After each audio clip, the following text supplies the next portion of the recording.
Alors, bonjour. Bonjour. Ce matin, on est un peu sur le système D. J'ai oublié mon trépied, quelques petites affaires. Alors, on est sur le système D, mais le Seigneur, lui, n'est pas sur son système D. Il est toujours sur le système A, le plan A. Alléluia. Alors, je vous souhaite la bienvenue au Centre chrétien des Sept-Îles. Alléluia. Par cette belle journée de Pâques, beau soleil, êtes-vous bénis? Oui! Êtes-vous bénis que la neige s'en va, disparaît peu à peu? Alléluia. Merci Seigneur. Alléluia. Alléluia.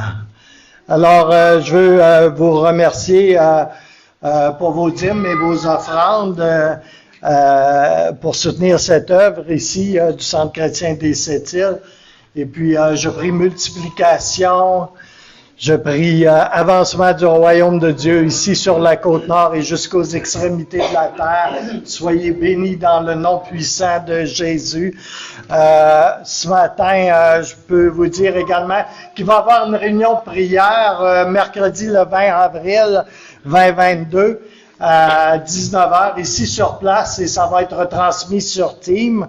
Et si vous avez besoin de connecter sur Teams pour pouvoir suivre certaines des activités du Centre chrétien des Sept-Îles, vous n'avez qu'à nous le laisser savoir et nous vous enverrons un lien. Vous pourrez participer aux réunions de prière, aux réunions d'intercession 2.0 qui ont lieu le mardi et le vendredi. Il y a 2 réunions sur Teams cette semaine, en plus de la réunion de prière. Et ça a lieu justement mardi le 19 avril à 19h. Et une autre se tiendra vendredi le 22 avril à 19h également. Alors, vous êtes tous le bienvenus. Il y a des gens de l'extérieur qui m'ont demandé de pouvoir se joindre à nos réunions sur Teams. Et on va faciliter leur connexion. Alors, je bénis le Seigneur pour tout ce qu'il fait. Avant de passer au message à proprement dit, c'est vrai, je suis en train d'oublier. On fait un repas communautaire au sol, la salle d'amitié, c'est juste au sol en train ici. Si vous êtes amené un lunch ou si vous voulez aller chercher du resto pour manger avec nous, eh bien, après la réunion, on va descendre en bas, il va y avoir du café, des beignes, mais on va manger ensemble aussi. Et avant d'aller au message à proprement parler, j'aimerais prier ce matin pour le message. Mais aussi, on a quelques personnes qui sont affligés de la COVID. C'est pas fini encore cette histoire-là, hein?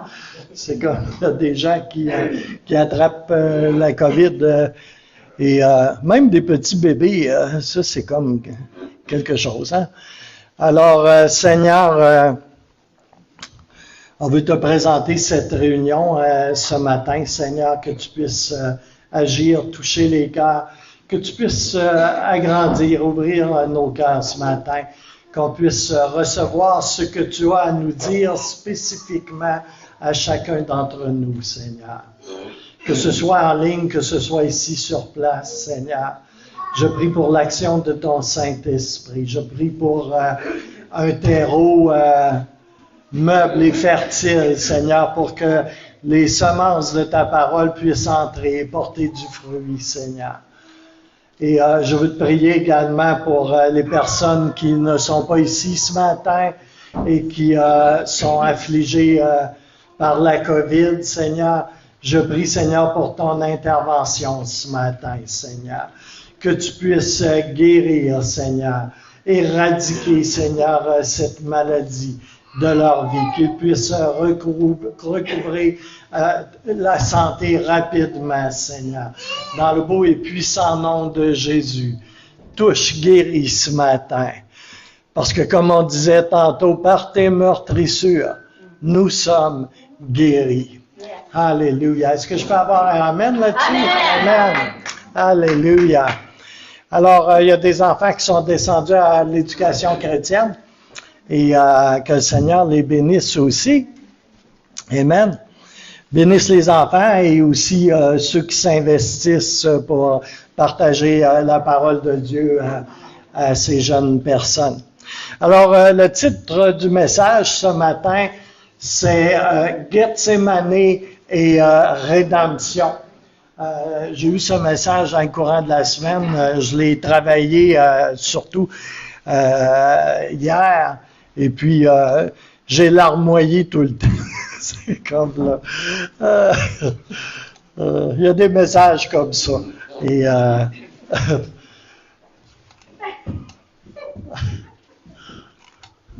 les enfants ont leur place ici, hein? C'est comme on les aime, ils ont leur place. Jésus dit, tu sais, comme là, laissez venir à moi les petits enfants, garde. Fait que on serait bien mal avisé de ne pas les accueillir, de ne pas les aimer. Et puis ils ont le droit de bouger aussi. Et vous aussi d'ailleurs. Alléluia. Merci. On veut que ce soit un espace de liberté, de présence, d'activité du Saint-Esprit, mais on veut également qu'il y ait une liberté ici, dans le Seigneur. Le Seigneur nous a affranchis. Il nous aime libres. Amen. Alléluia. Alléluia. Alors, je vais aller dans le message. Il faut le commencer, hein? Alléluia. Et je vous souhaite à tous la bienvenue. Si c'est la première fois que vous venez ici, au Centre chrétien, eh bien, vous êtes le bienvenu. Et sentez-vous très à l'aise. On est juste une grande famille, finalement. Et c'est vraiment ce que nous sommes. Alléluia. Alors, je veux, pendant quelques instants, vous partager quelque chose de puissant et de vrai ce matin. Quelque chose que peut-être les traditions religieuses, avec leurs illustrations, quelquefois un peu biaisées, ont profondément occulté pour en faire quelque chose de peut-être un peu superficiel.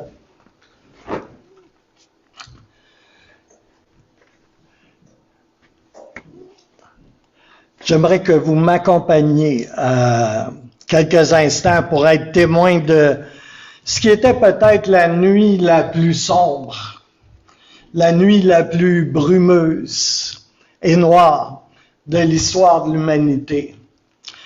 Après celle de la chute de l'homme, il y a quelques millénaires. Et la scène dans laquelle je veux vous entraîner se déroule dans un endroit naturel, sur une petite colline, dans un petit jardin. Et c'est un épisode très simple en soi. Et j'aimerais qu'on puisse regarder à travers une image en quelque sorte, une recomposition de ce que Marc nous dit au chapitre 14. Et qu'on puisse voir à travers ce jardin où est-ce qu'il y avait beaucoup de feuillage.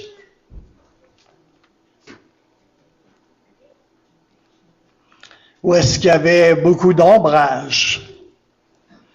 Et il y avait une personne qui se tenait là, toute seule, au milieu des oliviers. Et vous savez, les oliviers sont souvent des petits arbres qui sont bien tordus. Au chalet qu'on avait à Val-d'Or, à l'époque en Abitibi, on avait des grands cèdres. Mais je ne sais pas si c'est parce qu'ils étaient sur le bord de l'eau, mais ils poussaient, puis il y avait des formes. C'est incroyable. Et si les oliviers, c'est un peu comme ça, mais c'est encore plus tordu. Leurs troncs sont moins gros que les cèdres et ils sont très travaillés comme par les vents, par l'environnement.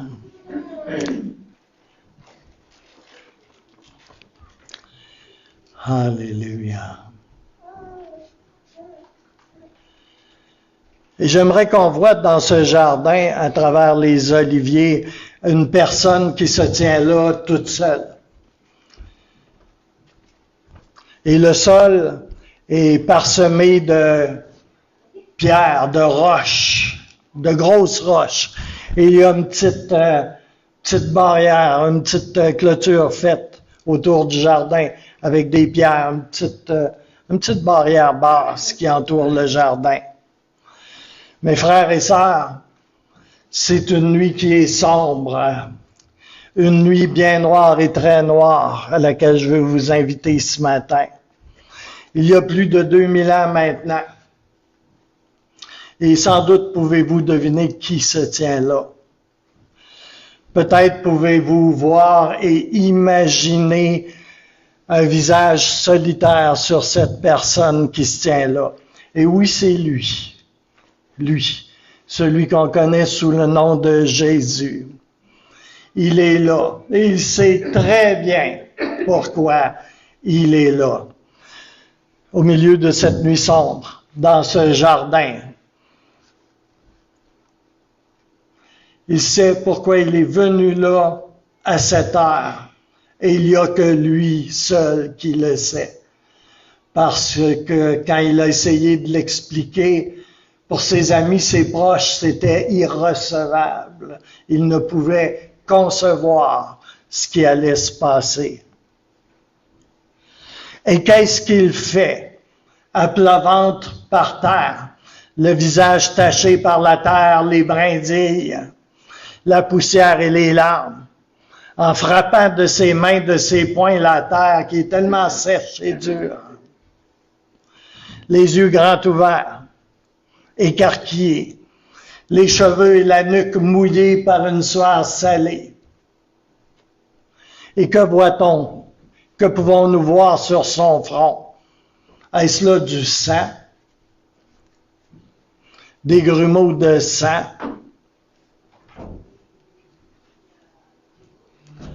Ce qu'il vit à cet instant dans ce jardin est complètement inimaginable. On ne peut concevoir avec notre intelligence ce qu'il peut vivre à cet instant-là. Et c'est Jésus qui est là. Jésus dans le jardin de Gethsémani. Il n'est pas là seulement pour un temps de prière habituel, pour un temps de prière de routine. C'est Jésus dans le jardin par une nuit d'une profonde noirceur. Cette nuit-là, elle n'est pas seulement noire parce que le soleil s'est couché. C'est bien la nuit noire de l'âme, ténébreuse, chargée d'oppression. Il sait pourquoi il est là. Le Fils de l'homme est dans ce jardin. Et oui, ce qui me frappe aussi, c'est que c'est encore dans un jardin que ça se passe. Et ça nous rappelle une histoire qui s'est passée il y a bien longtemps à l'aube de l'humanité et qui s'est passée encore là dans un jardin. À l'époque d'Adam et Ève, qui étaient eux aussi dans un jardin et où la destinée de l'homme, de l'humanité, s'est jouée là encore une fois dans un jardin. Alléluia. Comme au temps d'Adam et Ève, Jésus est là encore dans un jardin, dans un autre jardin. Et cette fois-ci, ce n'est pas pour une scène qui a mené l'humanité à déchoir de la condition première dans laquelle Dieu l'avait créé et où Dieu l'avait placé.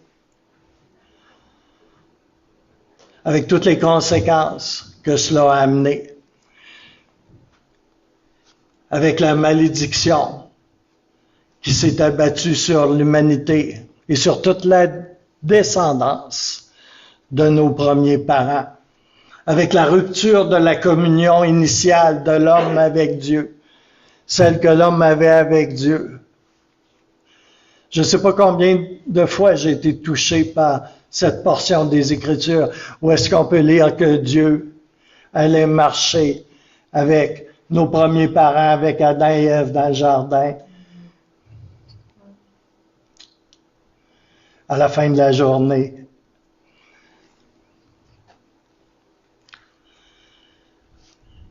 Et de cette chute qui s'est produite dans ce premier jardin.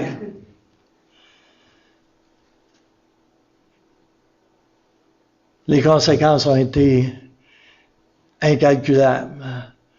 La malédiction, la mort, la déchéance, la dégénérescence de toutes choses. Les arbres ont commencé à être malades, pas seulement les hommes.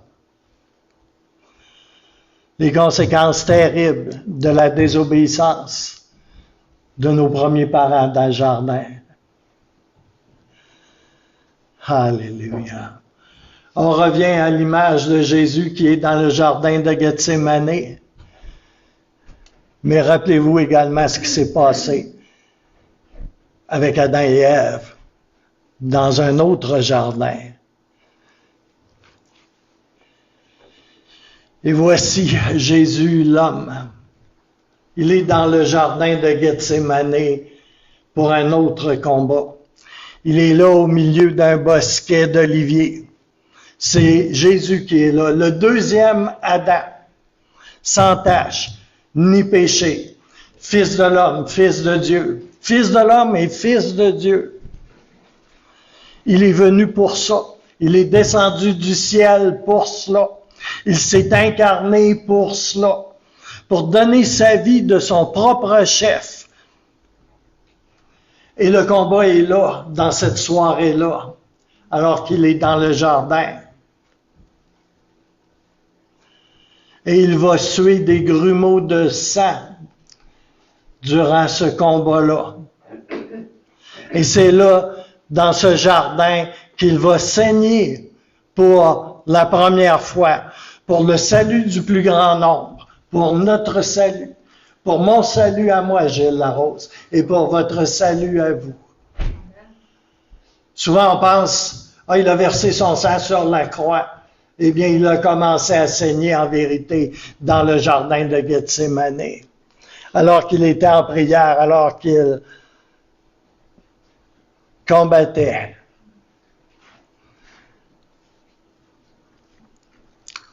Plus tard, il va saigner de son dos sous les coups de fouet, charcutant sa chair.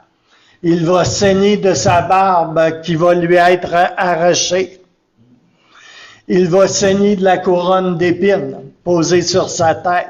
Il va saigner de ses mains et de ses pieds. Et il va saigner de son côté percé également. Et de l'eau et du sang va sortir de son côté.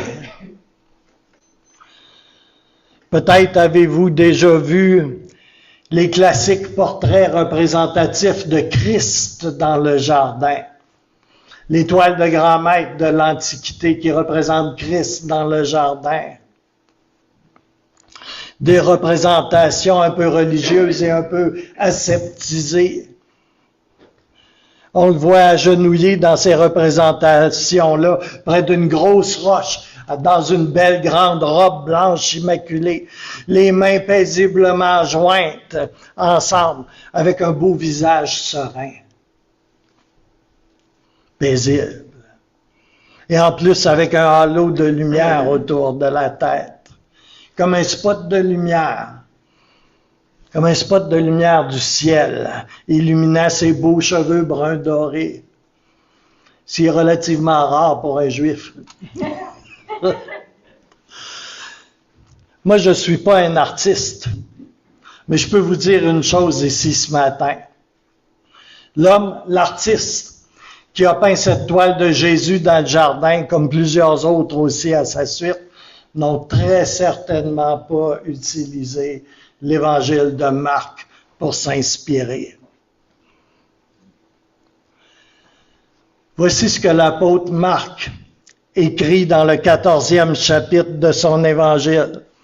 Et je prie que vos cœurs soient ouverts ce matin. Moi, j'ai pleuré tout le long que j'ai monté ce message-là, puis je suis au bord de sangloter encore. Parce que ça, c'est le Jésus que j'aime. C'est pas n'importe quel Jésus. C'est le Jésus des évangiles. Dans le 14e chapitre de l'évangile de Marc, on peut lire. Et il commença à ressentir l'effroi et l'angoisse. C'est Jésus, ça. Il leur dit, « Mon âme est triste à en mourir. » D'autres versions vont dire, « L'horreur et l'angoisse me submergent. Mon cœur est prêt d'exploser, de briser en douleur. » Vous savez, le combat que Jésus va mener à Gethsémane est titanesque. L'affrontement est terrible. L'homme qui est là lutte. Marc continue. Il alla un peu plus loin et se jeta par terre. Il se jeta à plat ventre par terre. Verset 35. Ça, c'est Jésus dans le jardin de Gethsémane. Je crois qu'on a besoin d'avoir une vision de la réalité de ce que pu être Gethsémane. Pourquoi? Pour saisir quel est l'amour qui l'a mené jusque-là. Pas jusqu'à la croix, ça a commencé bien avant. Ça a commencé là, où il a plié sa volonté pour faire la volonté de celui qui l'avait envoyé. Et il a plié sa volonté volontairement de son propre chef. Imaginez comme l'enfer pouvait être après lui ce jour-là. Alléluia. Combien l'oppression pouvait être forte sur lui.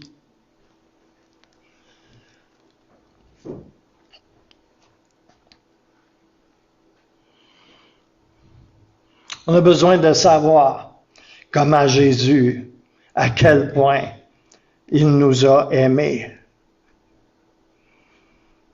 On sait la croix, mais on a besoin d'encore plus. Vous savez, on est aimé à 100%. Et quand on dit ça, ça se dit bien, hein?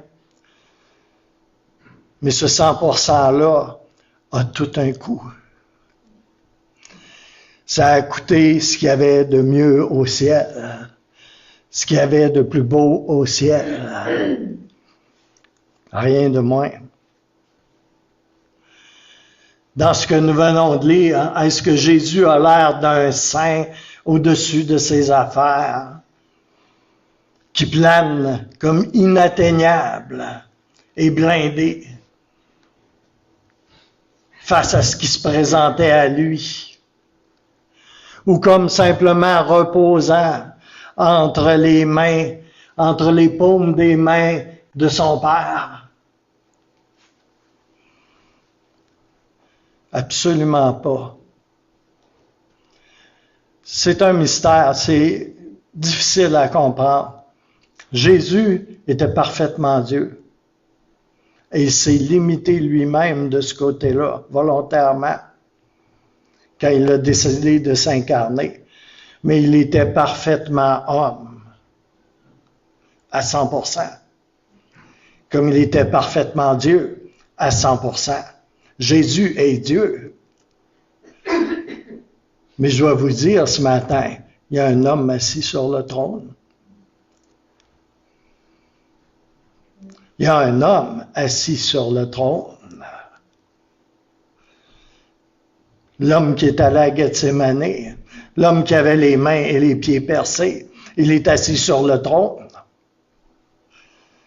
C'est pour ça qu'on a un intercesseur, un sacrificateur hors pair, dans le ciel pour chacun d'entre nous. Alléluia. Marc écrit avec de l'encre bien noire la vérité toute crue de cet instant, où tant de choses se sont jouées pour notre salut, pour notre rédemption. Alléluia. On est loin des cocos et des lapins, là. Alléluia. Nous voyons un Jésus agonisant bien avant la croix, dans la tension, sous la pression de tout ce que l'enfer peut lui lancer pour l'opprimer, pour le faire dévier. Nous voyons un Jésus en lutte, oui, en lutte et souffrant. Savez-vous ce qu'on voit? On voit clairement une facette de Jésus. Une facette de Jésus que bien souvent aujourd'hui on ne veut pas voir. On voit un Jésus en lutte et qui est souffrant. Et c'est important de voir ce Jésus tel qu'il est.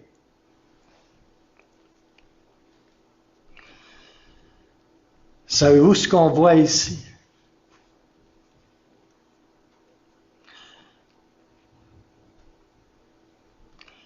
On voit le Jésus de Ésaïe 53:3. L'homme de douleur. L'homme de douleur.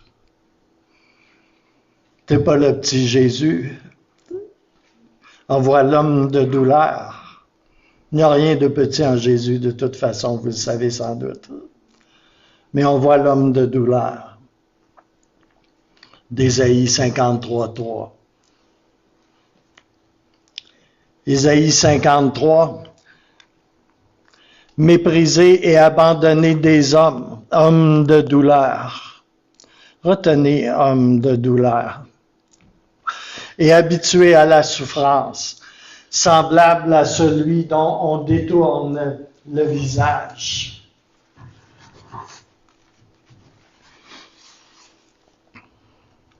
Nous l'avons dédaigné, nous n'avons fait de lui aucun cas. Cependant, ce sont nos souffrances qu'il a portées, c'est de nos douleurs qu'il s'est chargé, et nous l'avons considéré comme puni, frappé de Dieu et humilié. Mais il était blessé pour nos péchés, brisé pour nos iniquités. Le châtiment qui nous donne la paix est tombé sur lui, et c'est par ses meurtrissures que nous sommes guéris. Guéris, sauvés, délivrés. Sozo, salut. Sauvé, guéri, délivré. Alléluia.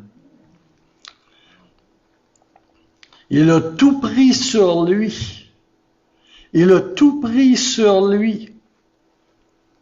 Tout ce qui nous était dû, il l'a pris sur lui pour que nous puissions recevoir ce qui lui était dû à lui. Il y a 1 mois et demi, peut-être 2 mois, le temps passe tellement vite, le Seigneur mettait sur mon cœur qu'on était souvent des technocrates mécaniques. Des technocrates mécaniques de la prière. Qu'il y avait bien longtemps pour plusieurs d'entre nous qu'on ne priait plus avec des larmes et des cris, mais avec les yeux secs. Et souvent avec un cœur qui n'était pas brisé devant lui, devant le Seigneur. Notamment par une réelle compassion, par une réelle passion. Et le Seigneur me rappelait ça. Et il me rappelait l'homme de douleur. Ce qui est monté dans mon cœur, c'est Jésus. Le Jésus d'Ésaïe 53, l'homme de douleur. Il n'y a plus personne qui veut. connaître ce Jésus-là.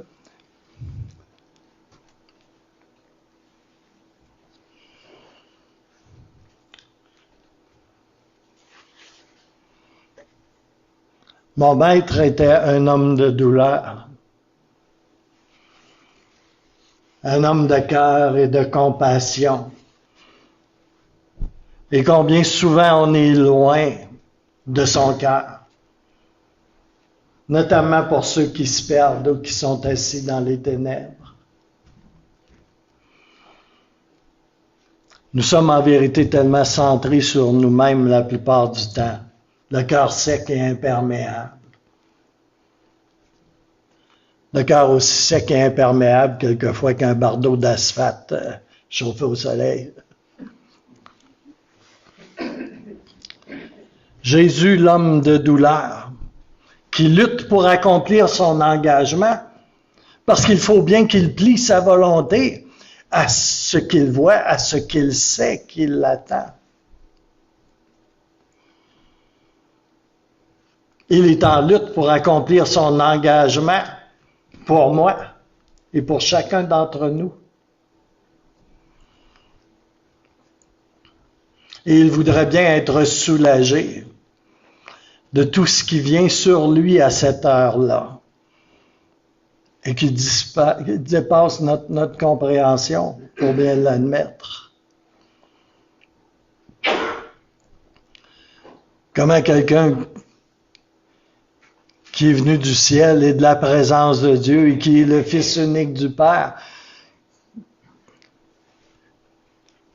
comment pouvait-il dealer? Qu'est-ce qu'il pouvait ressentir face à tout ce qu'il y a sur cette planète?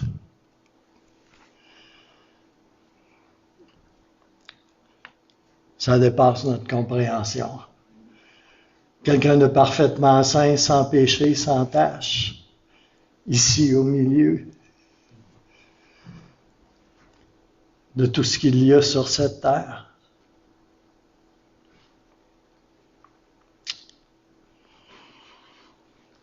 Alors il est là,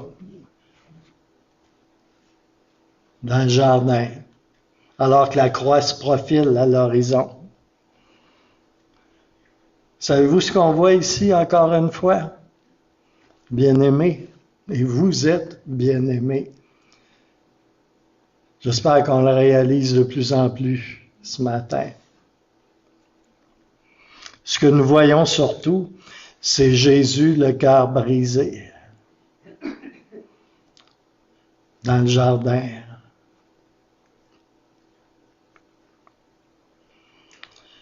Le rédacteur du livre aux Hébreux écrit ceci en Hébreux 5:7, qui durant les jours de sa chair, ayant affaire avec de grands cris et avec larmes, des prières et des supplications à celui qui pouvait le sauver de la mort, et ayant été exaucé de ce qu'il craignait.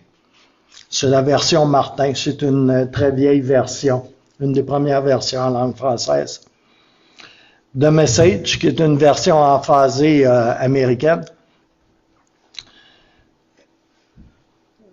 va traduire le passage de cette façon.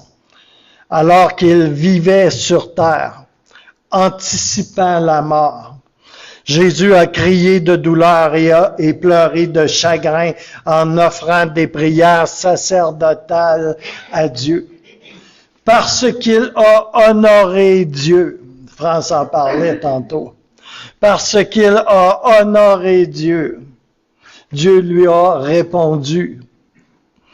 Et bien qu'il fût le Fils de Dieu, il a appris l'obéissance et la confiance parce qu'il a souffert. Virgule. J'aime bien le petit bout de phrase qui suit. Tout comme nous. Amen. Et ça, c'est un évangile qu'on ne veut pas entendre.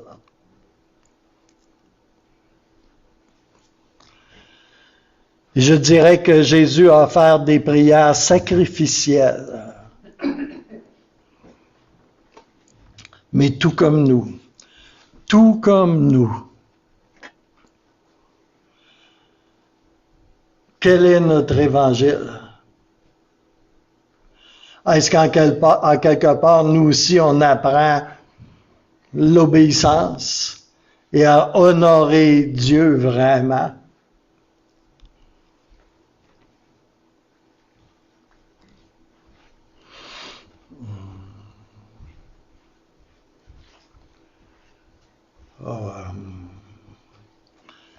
C'est tout un portrait véridique, celui de l'Évangile de Marc.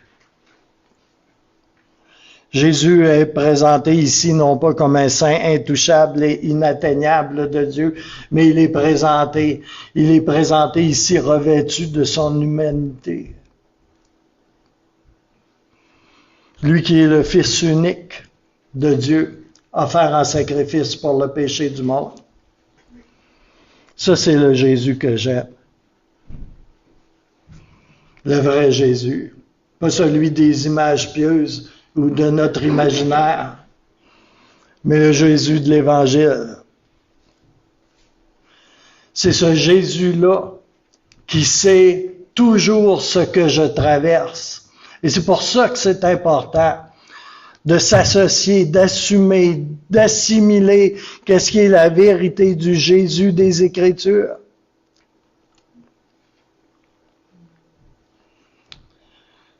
Parce que je peux savoir que quand ça va mal, que quand j'en ai par-dessus la tête, que quand j'ai atteint le fond,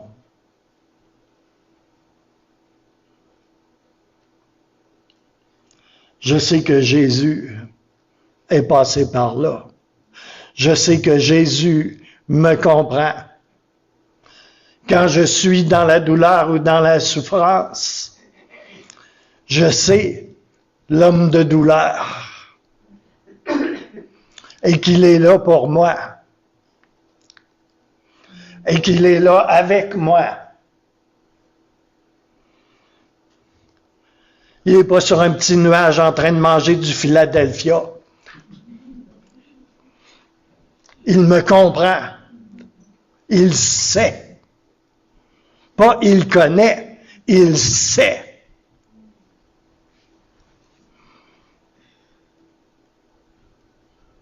Il sait ce que je traverse, ce que je vis.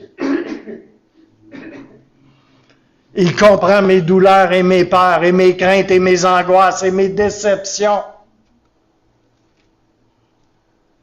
Parce que c'est celui qui, dans son humanité, a passé par tous ces chemins. Et en bien pire.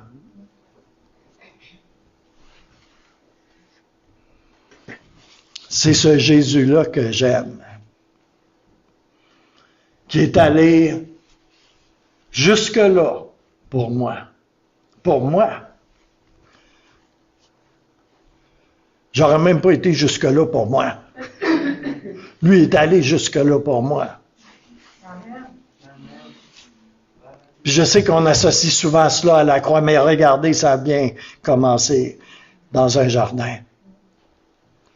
Le chemin difficile, le chemin de la croix, le premier sang versé, a commencé dans le jardin.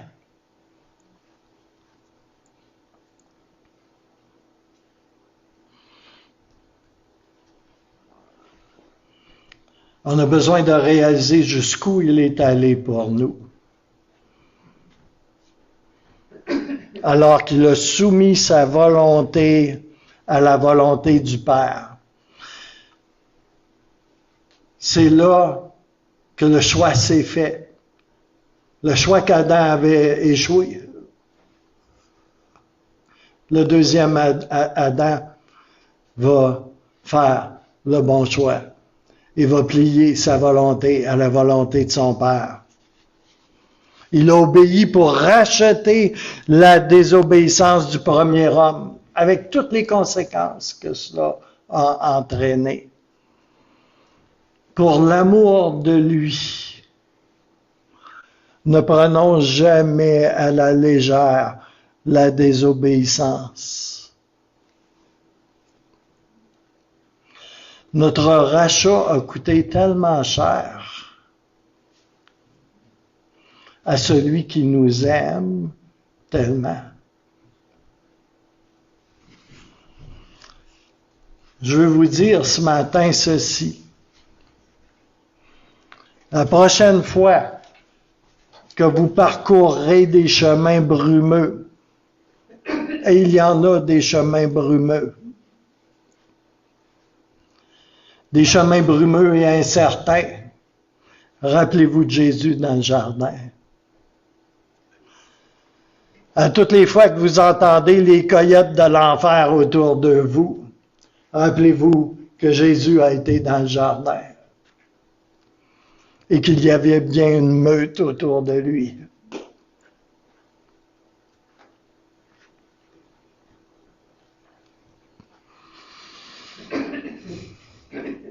La prochaine fois que vous pensez être seul,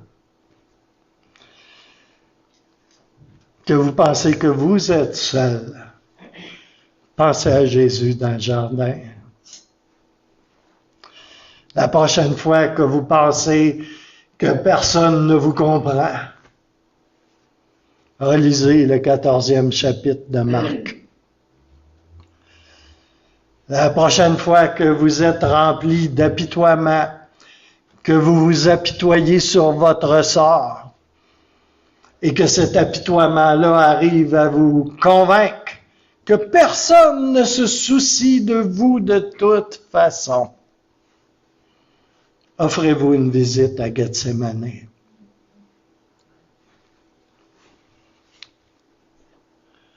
La prochaine fois où vous vous demandez si le Seigneur perçoit, ressent la souffrance qui prévaut sur cette planète qui se dégrade de toutes sortes de façons, écoutez Jésus dans le jardin. Plaidez au milieu des oliviers. La prochaine fois que vous allez être en souffrance, soyez attentifs. Oui, soyez attentifs. C'est peut-être l'occasion où vous allez être le plus proche de Dieu.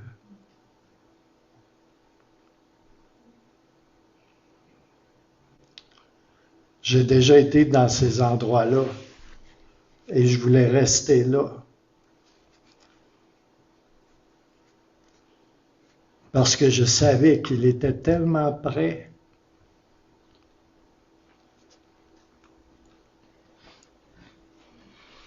Regardez, observez attentivement et vous verrez peut-être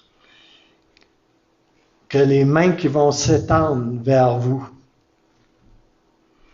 pour vous venir en aide, pour vous diriger, pour vous faire sortir de cet endroit où vous êtes, dans ce brouillard, dans cette noirceur, ou dans cet endroit sombre, ou dans cet endroit souffrant, vous verrez peut-être qu'en vérité, ce sont des mains qui ont été percées. Percées pour vous, percées pour moi.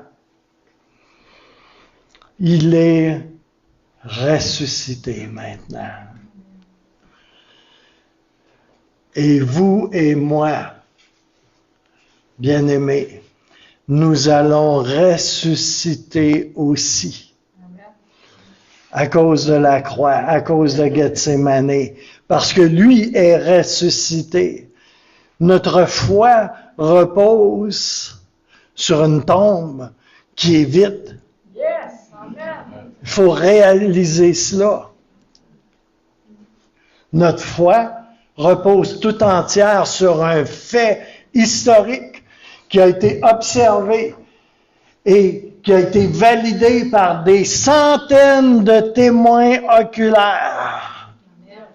Une tombe vide et un Jésus vivant qui s'est montré à des centaines d'individus, à ses disciples, mais à beaucoup d'autres, et qui continue à se montrer aujourd'hui encore. Il s'est montré dans ma chambre il y a plusieurs dizaines d'années. Il est vivant. Il est vivant. Et nous sommes chacun d'entre nous témoins qu'il est vivant. Il est ressuscité. Il est vivant.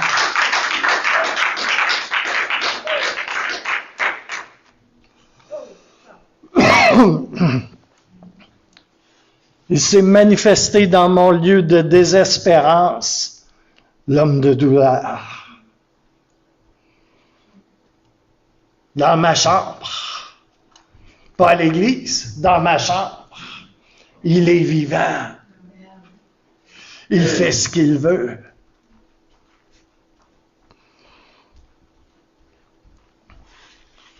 Alléluia. Merci Seigneur. Jésus livré pour nos péchés, crucifié, mort, descendu aux enfers et ressuscité et assis à la droite de Dieu, qui prie pour chacun d'entre nous. Et cette résurrection est un fait historique.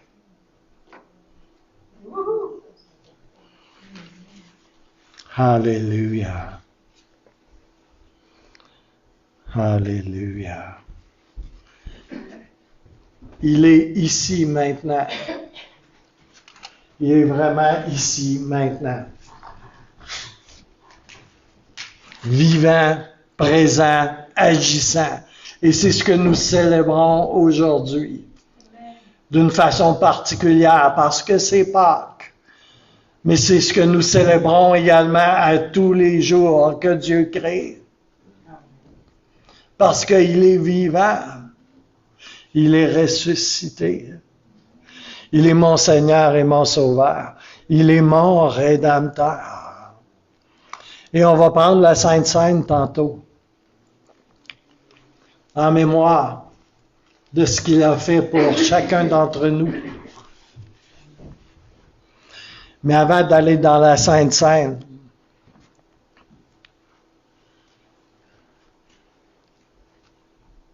je veux vous dire ce matin,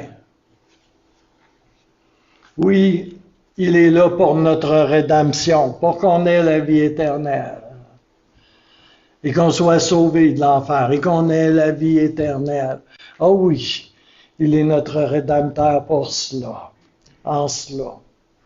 Mais il est également notre Rédempteur, ici et maintenant, pour toutes nos zones d'oppression, pour tous nos endroits sombres, pour tous nos endroits d'oppression.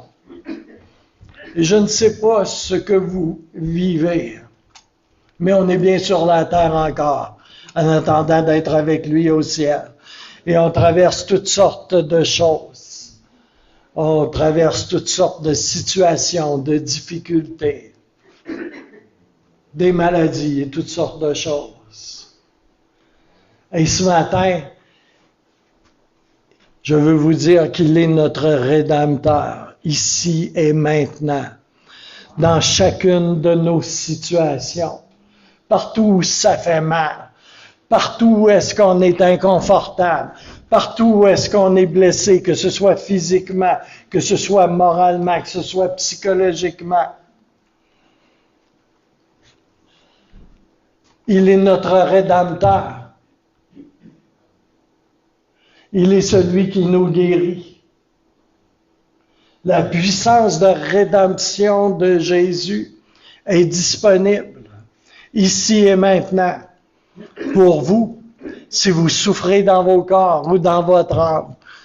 La puissance rédemptrice de Jésus est là, parce que lui est vivant et ici.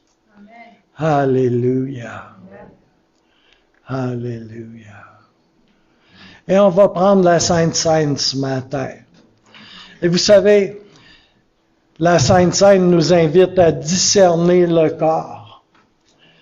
Et souvent, on dit, discerner le corps, c'est discerner les frères et les sœurs.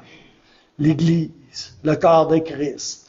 Et oui, c'est un aspect de discerner le corps. Et ça nous invite à honorer le corps et à aimer les différentes parties du corps, à s'aimer les uns les autres.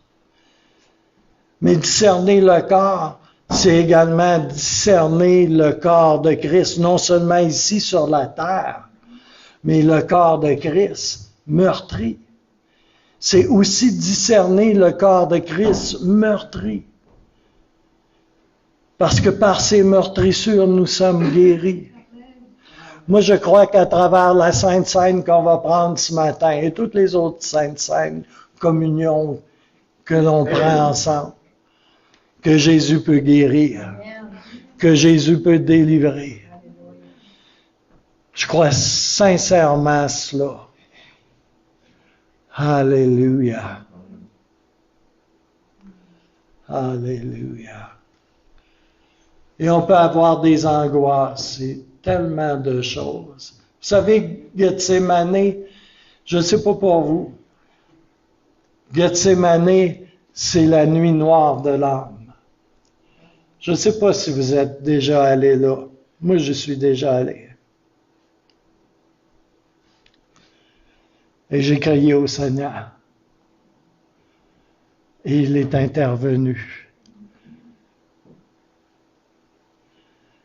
Alléluia. Alléluia. Il y en a peut-être que c'est peut-être pas aussi dramatique que cela. Mais vous savez, il y a très longtemps, le Seigneur m'a montré, tu sais, je devenais un peu dur, un peu insensible. Parce que je trouvais que, en règle générale, les gens étaient plaignards, tu sais, comme, puis ils faisaient beaucoup d'apitoiements, puis tout ça, tu sais, puis le Seigneur m'a repris. Puis il m'a dit, t'es qui? Tu sais, comme, t'as-tu un gauge pour gager la douleur, la souffrance?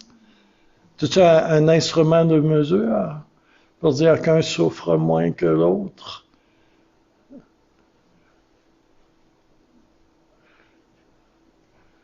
Tu sais, on vit en Amérique du Nord, hein? Tu sais, c'est comme, la vie n'est pas immensément dure pour nous autres à la base, là. Tu sais, on n'est pas présentement en Ukraine, hein? Ou au Mozambique, ou, tu sais, comme...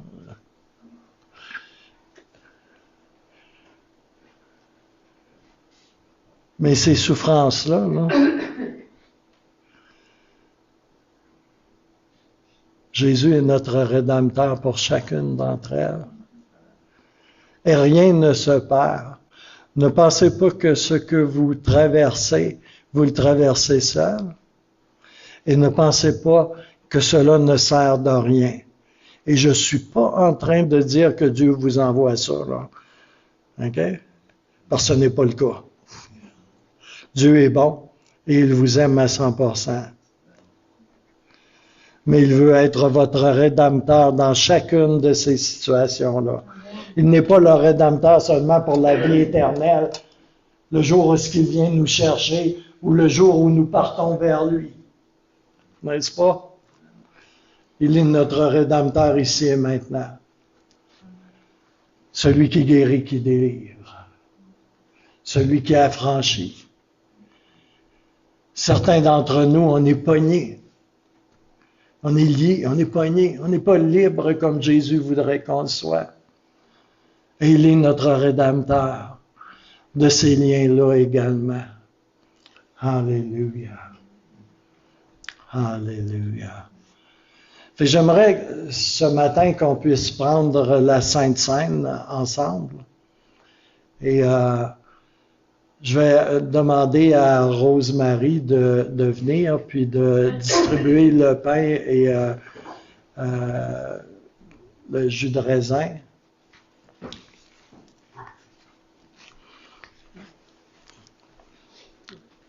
On utilise du jus de raisin, n'est-ce pas? Parce que j'ai pris des Saintes Seines à la française, là, tu sais, comme. avec du Cabernet Sauvignon, là, mais, ou du Beaujolais.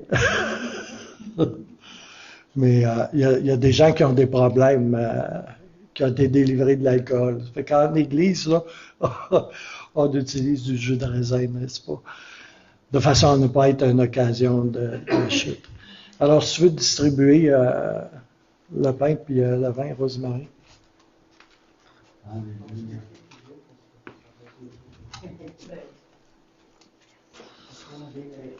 Sentez-vous libre ce matin de partager, de venir à la table du Seigneur, de prendre la communion. Alléluia. Alléluia. C'est une bénédiction. Alléluia.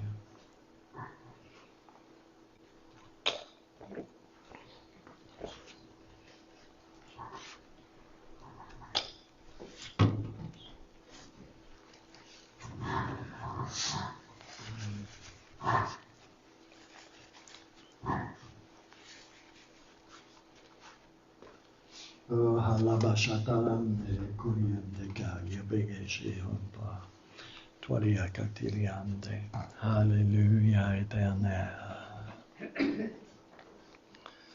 Alléluia. Seigneur, je te remercie pour ta présence ici ce matin, pour l'œuvre de ton Saint-Esprit dans les cœurs, Seigneur. Je te remercie pour toutes les semences que tu déposes dans nos vies de ta parole, Seigneur. Alléluia, éternel. Koriatalande tiliokoshi hempeteliande. Oh, Alléluia, Alléluia, Alléluia. Oh, l'homme de Gethsémane est présent ici ce matin.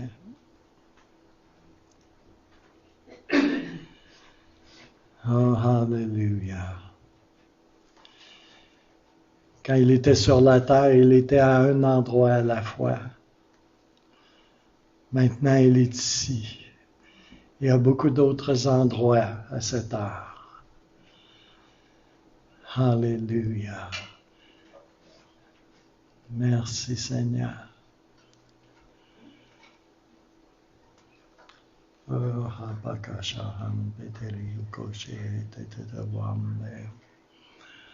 Alléluia.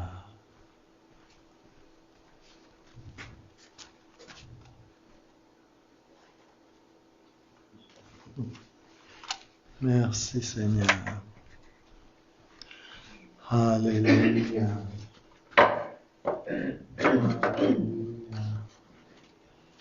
Tu mettras-tu la diapositive suivante, Gabriel? Merci. Il nous a laissé cet ordre de prendre et de manger. Et qu'à chaque fois qu'on ferait cela, on se remémorerait ce qu'il a fait pour nous, jusqu'à ce qu'il revienne. Et ce que l'on fait ici ce matin est une préfiguration de ce qu'un jour on va faire aux noces de l'agneau. On va être à table avec lui pour un grand festin. Et on va partager le vin avec lui et le pain et un festin incroyable. Ça va être un jour de joie indicible. Alléluia. Luc 22, chapitre 19 et 20, il nous dit: ensuite il prit du pain et après avoir rendu grâce, il le rompit et il le leur donna en disant: ceci est mon corps qui est donné pour vous. Faites ceci en mémoire de moi. Il prit de même la coupe après le souper et la leur donna en disant: cette coupe est la nouvelle alliance en mon sang qui est répandue pour vous. Alléluia. Alors ce matin, Seigneur, on est tous ensemble ici. Alléluia. Et on a partagé ta parole, qui est ton pain de vie, Seigneur, qui est la vérité, la seule et unique vérité révélée de Dieu, ta parole. les évangiles, la Bible, Seigneur. On a partagé cela ensemble ce matin. On s'est remémoré jusqu'où tu es allé à Gethsémani, Seigneur. Et on se remémore, chacun d'entre nous, tout le chemin que tu as parcouru de Gethsémani à la croix, de la croix aux enfers, de l'enfer jusqu'à la résurrection, où tu t'es montré vivant. Et de cet endroit-là, tu nous as quittés pour nous préparer une place pour chacun d'entre nous. Tu es remonté à la maison du Père pour nous préparer une place. Et tu es assis maintenant à la droite du Père et tu pries, tu intercèdes, tu plaides pour chacun d'entre nous. Tu es notre sacrificateur, notre intercesseur. Oh, Alléluia, notre Sauveur, notre Rédempteur. Alléluia. Tu es celui qui nous a aimés à ce point-là, à 100%. Tu as tout donné à 100% ta vie. Tu l'as donné. Alléluia. Et je veux te remercier ce matin pour ton corps, livré sur la croix pour moi. Je veux te remercier pour ton corps brisé. On a des morceaux de pain brisés dans nos mains ce matin. Et ça représente ton corps, Jésus. Brisé pour moi, pour mon salut, pour ma guérison ici ce matin, pour ma délivrance, pour la libération de mes zones d'angoisse et de tourment, quels qu'ils soient, pour ma guérison de toute lourdeur qu'il y a sur ma vie. Tu dis à certains ici ce matin, prenez mon joug, prenez mon joug, mon fardeau, il est doux et léger. Et tout ce qui est dans votre vie qui n'est pas doux et léger, en vérité, ça ne vous appartient pas. Rejetez cela et n'acceptez que mon joug et mon fardeau à moi, car il est doux et léger. On veut te remercier, Seigneur. Il y en a qui ont peut-être besoin d'entendre ça. Des fois, on accepte des choses qui s'avèrent lourdes sur nous. Ça vient pas de Dieu, ça vient de l'enfer.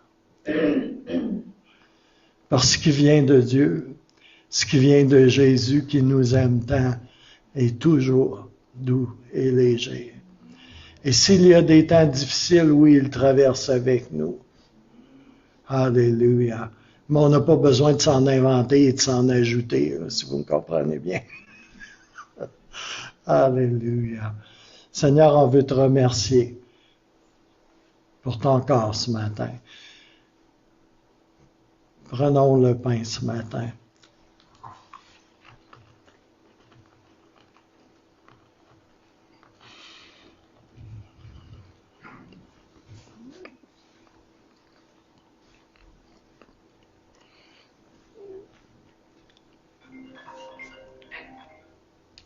Alléluia. Merci Seigneur. Alléluia. Je ne sais pas pour vous, mais moi je ressens l'amour de Dieu.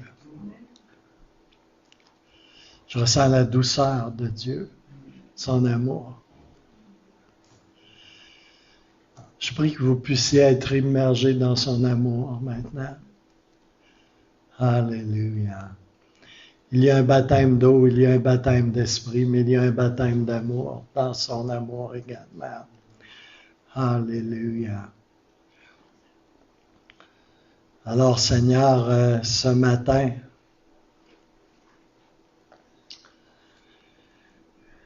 on te remercie pour ton sang précieux versé pour nous. Alléluia. Alabashatalande. Ton sang si précieux que tu as versé pour chacun d'entre nous, Seigneur. Alléluia. Gloire et gloire à Jésus. Merci, Seigneur. C'est par ce sang versé qu'on est purifié et lavé de tous nos péchés à 100%. Vous savez, le sang est efficace à 100%.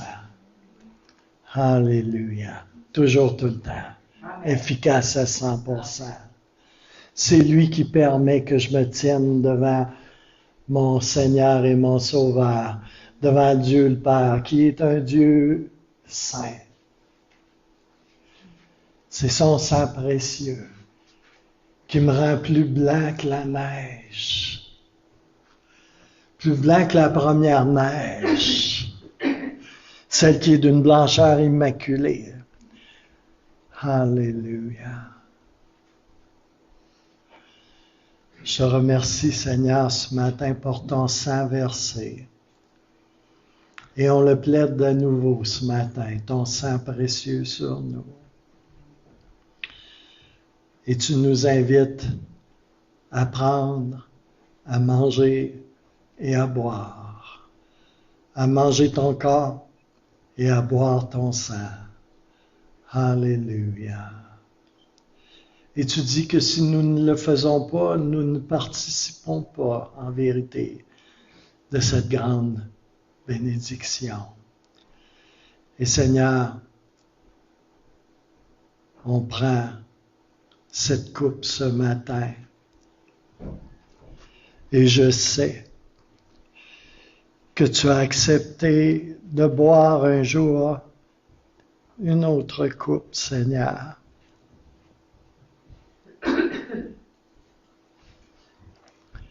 Une coupe de douleur.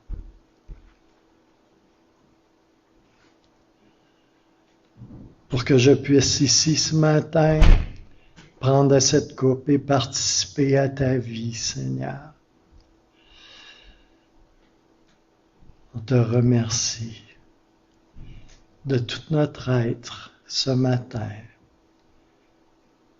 Et on prend la coupe ce matin. On peut prendre la coupe ce matin. Amen. Alléluia.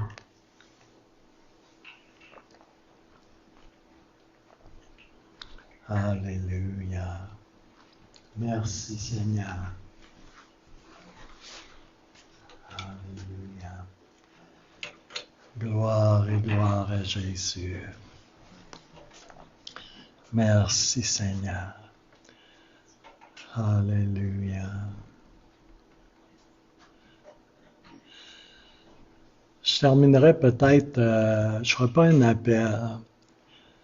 Je sais que la parole qui a été prêchée, le Saint-Esprit va faire quelque chose avec. Alléluia. Je sais que le pain et la coupe qu'on a pris ensemble va faire quelque chose dans nos vies.